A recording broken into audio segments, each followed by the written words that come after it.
मेरा नाम नैना है। मैं एक गरीब घराने से ताल्लुक़ रखती थी, मगर मेरी शादी बहुत ही ऊंचे घराने से हुई थी। मेरी सहेलियां तो जलन के मारे लाल पीली हो रही थी और मैं खुशी से निढाल, क्योंकि मेरा पति भी किसी फिल्मी अदाकार से कम खूबसूरत नहीं था।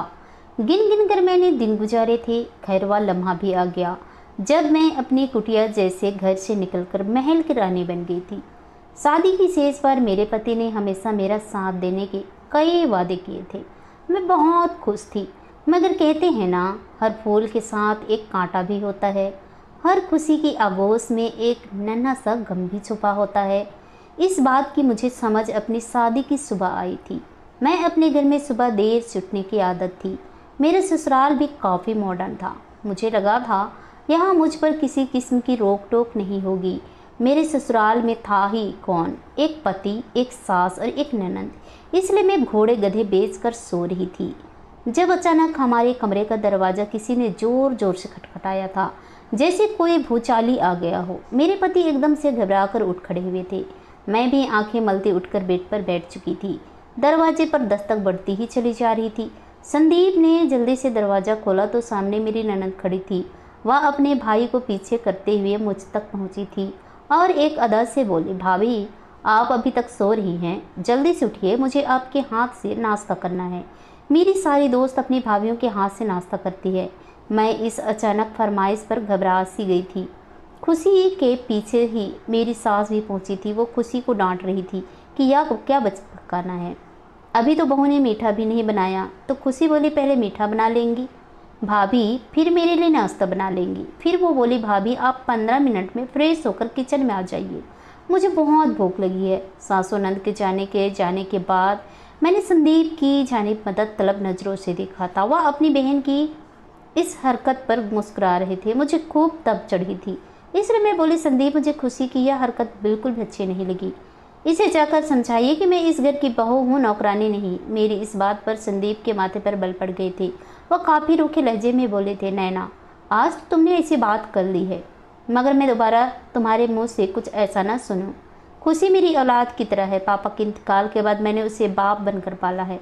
अगर तुमने आज के बाद खुशी की कोई भी बात मानने से इनकार किया तो तुम्हें हाथ से पकड़कर तुम्हारे मैके छोड़ूंगा, हमेशा हमेशा के लिए। संदीप की बातें सुनकर मेरी आंखें भीग गई थी। कोई नई नवेली दुल्हन के साथ यूं भी करता है भला। मैं फ्रेश होकर किचन में चली गई थी, जहां खुशी की फरमाइश की लंबी लिस्ट तैयार थी। मैंने उसकी मर्जी के मुताबिक सब कुछ बना डाला था। खुशी मुझसे उम्र में 1 साल ही छोटी थी। इतनी वो बच्ची नहीं थी कि उसे एहसास ही ना होता कि नई नवेली दुल्हन के 100 तरह के अनुमान होते हैं। खैर मेरी तो जैसे मैं हर चीज़ की आदी होती चली जा रही थी। मुझे समझ आ गया था कि इस घर में खुशी का ही सिक्का चलता है। मैं भी संदीप के कहे अनुसार खुशी के साथ प्यार और मोहब्बत से पेश आती थी। हमारी शादी को 4 माह हो चुके थे, मगर अभी तक ऊपर वाले ने औलाद की खुशी से दूर ही रखा था। मैं दिन रात औलाद के लिए दुआएं करती थी। मुझे पूरा यकीन था कि जब मेरी औलाद हो जाएगी तो खुशी की अहमियत घट जाएगी। लेडी डॉक्टर ने कहा था, टेंशन वाले माहौल से निकलोगी तो औलाद भी हो जाएंगी। इसलिए मैं हनीमून पर जाना चाहती थी, लेकिन संदीप अपने काम में इतना वक्त नहीं निकाल पाए कि हम हनीमून पर ही चले जाते। मैं भी उसके पीछे पड़ी रहती थी तो वो मुस्कुराकर टाल देते थे। फिर एक दिन आखिर संदीप ने मेरी बात मान ली थी। वो बोले थे कि हम हनीमून पर चले जाएंगे। मैं बहुत खुश थी। सारा दिन तैयारियां करती रही। रात डिनर पर उन्होंने मेरी सास को बताया था कि हम 3 हफ्तों के लिए हनीमून पर जा रहे हैं। उधर से खुशी सुनकर उछली पड़ी थी। वह बोले, वाह भैया, मुझे भी जाना है। मेरी सारी सहेलियां भी घूमने गई हुई हैं, आप मुझे भी अपने साथ ले चले। मेरी सास ने खुशी को आंखें दिखाई थी, जबकि संदीप मुस्कुरा पड़े थे। वो बोले, जरूर चलेंगे गुड़िया। अब मेरे गुस्से की इंतहा न रही। मैंने भी कह दी, खुशी अपनी सहेलियों से पूछना क्या वह भी अपनी भाभी का हनीमून खराब करने गई हैं। ये फैमिली टूर पर मेरी बात सुनकर खुशी रोने लगी थी, जबकि मैं खाने की मेज से उठकर अपने कमरे में आ गई थी। मुझे संदीप से बहुत खौफ आ रहा था कि वह अब मुझ पर चीखेंगे, चिल्लाएंगे, मगर ऐसा कुछ नहीं हुआ। वह कमरे में आए और खामोशी से सोने के लिए लेट गए थे। सुबह हुई तो उन्होंने मेरा पैक सामान गाड़ी में रखा और मुझे चलने को कहा। मेरी खुशी की इंतहा नहीं रही थी। मुझे लगा था मैं जीत गई हूँ, अब खुशी कभी मेरी खुशियों के बीच नहीं आएगी। मगर यह क्या, संदीप ने मेरे मैके के गेट पर गाड़ी रोककर कहा था कि यहाँ पर उतर जाओ, तुम्हारा स्टॉप आ गया है।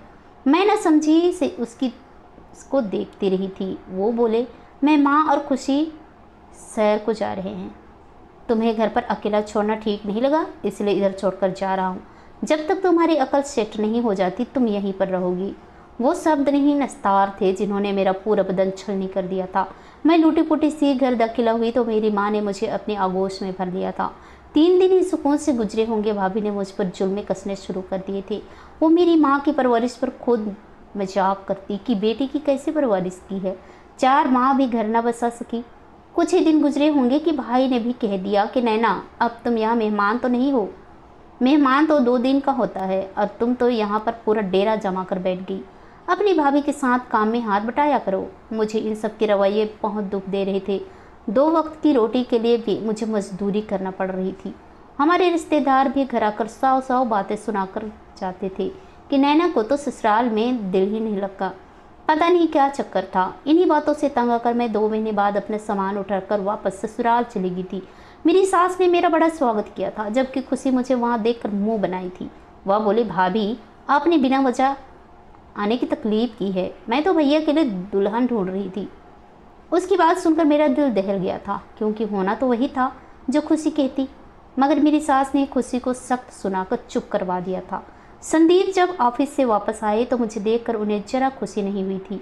मेरी इज्जत 2 कौड़ी की रह गई थी। लेकिन मैं अपने मैके से अपनी ज़िंदगी का सबक सीख कर आई थी कि शादी के बाद औरत की इज्जत सिर्फ उसके ससुराल में होती है। इसलिए मैं खुशी की खुशामद करती फिरती थी। मुझे यूं खुशी के आगे पीछे होता देखकर संदीप का रवैया भी मेरे साथ ठीक हो गया था। मैं औलाद के लिए दुआएं करती न थकती थी। संदीप भी औलाद के ख्वाहिशमंद थे, मगर यह देर खुदा की तरफ से ही थी।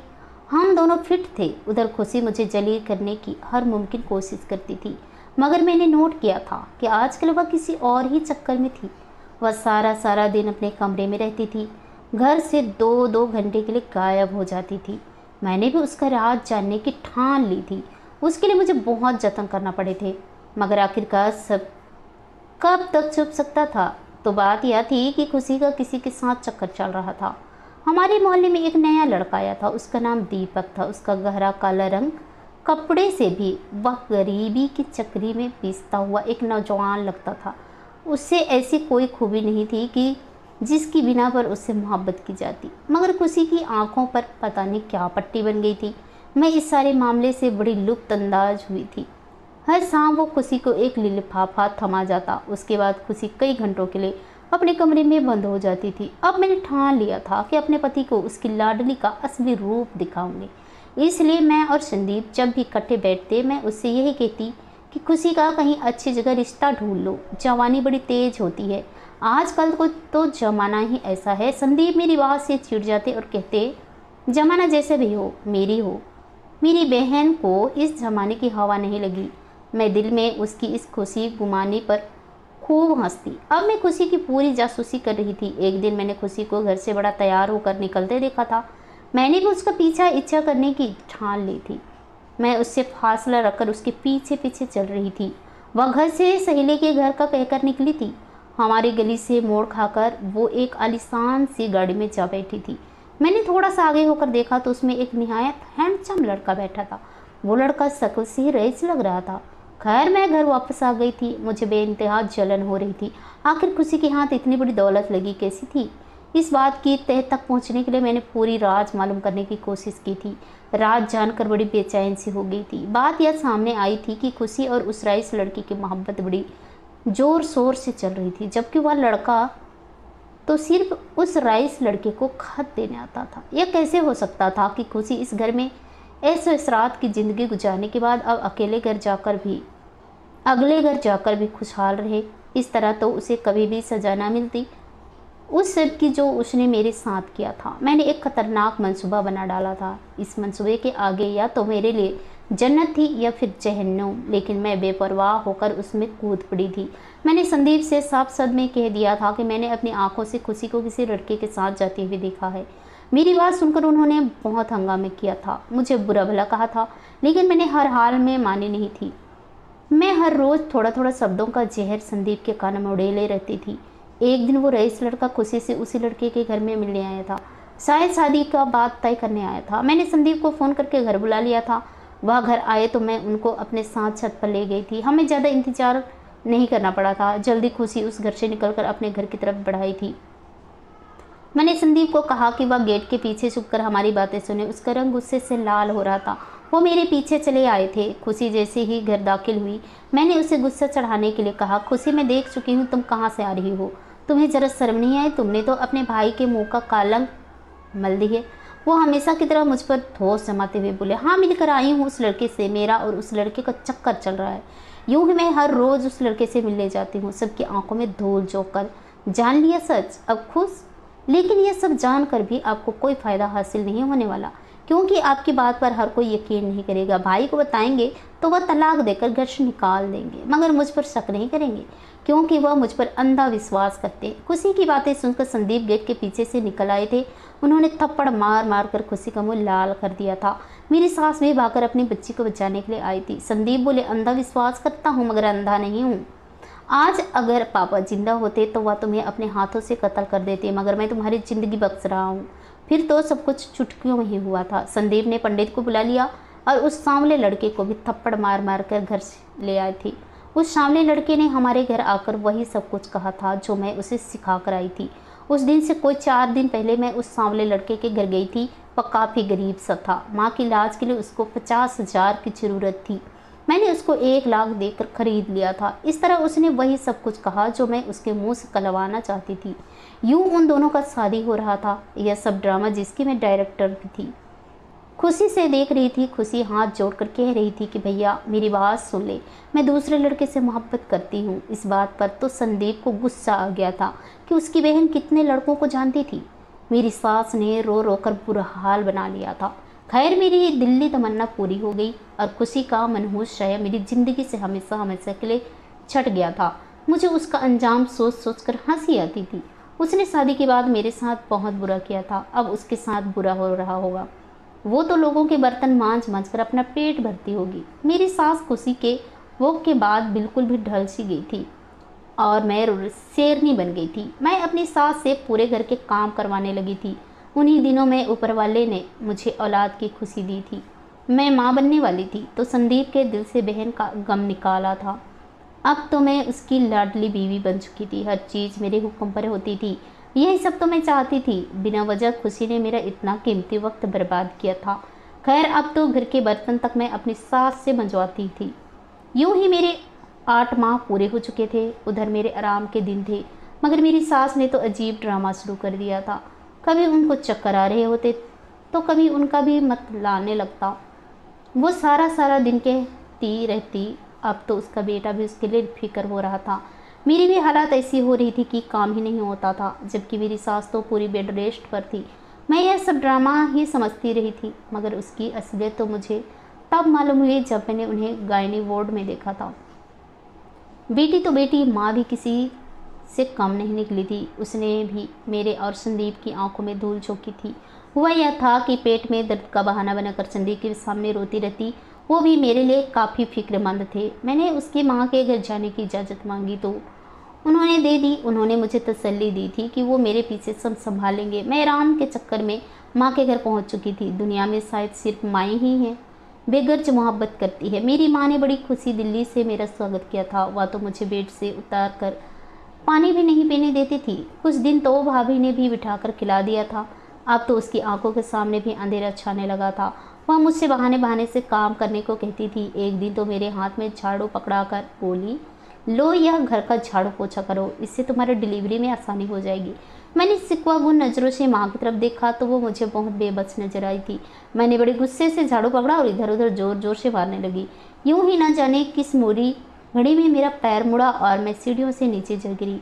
फिर मुझे कुछ होश न रहा। मुझे कुछ मालूम ना था कि मुझे कब डॉक्टर के पास ले जाया गया और कब मेरा ट्रीटमेंट शुरू हुआ। मैं कई घंटे की बेहोशी के बाद जब होश में आई तो मुझे अपना आप निहायत हल्का सा महसूस हुआ था, जैसे मुझसे मेरे जिस्म का कुछ हिस्सा जुदा हो गया हो। मैंने जल्दी से अपने पेट की तरफ देखा तो मैं समझ गई। मैंने खुशी से माँ को पुकारा और कहा कि मेरी औलाद कहाँ है, बेटा हुआ या बेटी। मेरी बातें सुनकर माँ रोने लगी थी। उनके रोने से मैं घबरा गई थी। मैं चीख चीख कर नर्सों से अपने बच्चे के बारे में पूछने लगी थी। तब मुझे लेडी डॉक्टर ने बताया कि भगवान ने मुझे बेटा दिया था, मगर हम उस बच्चे को बचा नहीं पाए। अब तो शायद आप कभी माँ भी नहीं बन पाएँ। मैं दहाड़ मार मार कर रोने लगी थी, इसलिए उन्होंने मुझे आराम का इंजेक्शन लगा दिया था। फिर यूँ होता कि जैसे ही मुझे होश आता मैं चीखने लगती। इसी वजह से मुझे दोबारा नींद का इंजेक्शन लगा दिया जाता। 3 दिन गुजरे होंगे जब मैंने होश में आते हुए अपनी सास की आवाज़ सुनी थी। वो किसी को बेटा होने की मुबारकबाद दे रही थी। मैं यूं ही आंखें मूंद कर लेटी रही थी। फिर मुझे खुशी की आवाज़ आई तो मैंने फ़ौरन आंखें खोल दी। मैंने देखा खुशी का बेड मेरे बेड से एक बेड छोड़कर था। वो बड़ी मसरूफ़ सी लेटी अपने बच्चे को आगोश में लिए चूम रही थी। मेरी सास उन दोनों को देखकर निहाल हो रही थी। अपनी सास को वहाँ देखकर मुझे समझ आ गया था कि वो भी हमारी आंखों में धूल झोंक रही थी। वो हमें धोखा देकर अपनी बेटी से मिलती थी, लेकिन खुशी वो तो मुझसे एक बार फिर जीत गई थी। उसने अपनी औलाद पाली थी और मैंने खो दी थी। मैं नर्सों से नज़र बचाकर अपने बेड से उतरकर खुशी के बेड के पास चली गई थी। मैं रो रही थी। मैंने खुशी से कहा, खुशी तुमने शादी के बाद मेरा साथ बहुत बुरा किया था, मेरे साथ बहुत ज्यादती की थी। जब मैंने तुम्हारा साथ थोड़ा सा बुरा किया तो भगवान ने मुझसे मेरी औलाद छीनकर फ़ौरन बदला ले लिया, जबकि तुम तो आज भी खुश हो। मुझे देखकर वह जर्द पड़ चुकी थी, उसकी आंखें भी भीग चुकी थी। खुशी बोली, भाभी मुझे आप एक आंख नहीं भाती थी। मैं चाहती थी कि आप मेरे भैया से दूर हो जाएं। भैया सिर्फ और सिर्फ मुझसे प्यार करें। इसी वजह से मैं हर मुमकिन कोशिश करती थी कि आपको जलील करने की, ताकि आप भैया को छोड़कर चली जाएं। आपके साथ मैंने जो कुछ भी किया उसकी सज़ा मुझे मिलना ही था, और मिली भी। मैंने आपकी ज़िंदगी तबाह की और मेरे पति ने मेरी। वो मुझ पर हर घड़ी शक करता था कि मैं कहीं उस लड़के के साथ भाग ना जाऊं जिससे मोहब्बत करती थी, इसलिए वह मुझे मारता पीटता रहता, मुझसे लोगों के घरों में काम करवाता था। भाभी, इस दुनिया में हर इंसान को उसके जुर्म की सज़ा ज़रूर मिलती है। मेरा जुर्म और न्योता था जिसकी मुझे सज़ा मिल गई। आपका जुर्म था, आपने मुझसे मेरे घर वालों का प्यार भी छीन लिया और मुझसे मेरी मोहब्बत भी। भगवान ने आपसे आपकी मोहब्बत, आपकी औलाद छीन ली। हमारा हिसाब बराबर हो गया, लेकिन इस सब में मेरी माँ बेकसूर है। उसका ख्याल रखें, उसको अल्सर हो चुका है, खाया पिया हजम नहीं होता, इससे कैंसर बनने का भी खतरा है।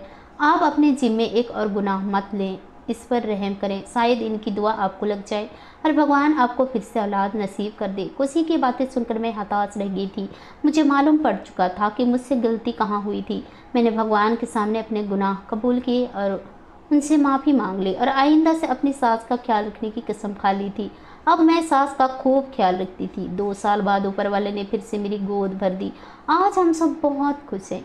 आशा करती हूँ दोस्तों आप लोगों को ये कहानी पसंद आई होगी। कहानी पसंद आई तो कहानी को लाइक कीजिए, शेयर कीजिए, कमेंट कीजिए और ऐसी ही कहानी सुनने के लिए प्लीज़ हमारे चैनल को सब्सक्राइब जरूर कीजिए। तो चलिए दोस्तों, मिलते हैं नेक्स्ट किसी नई कहानी के साथ। तब तक के लिए बाय बाय। अपना ख्याल रखिए।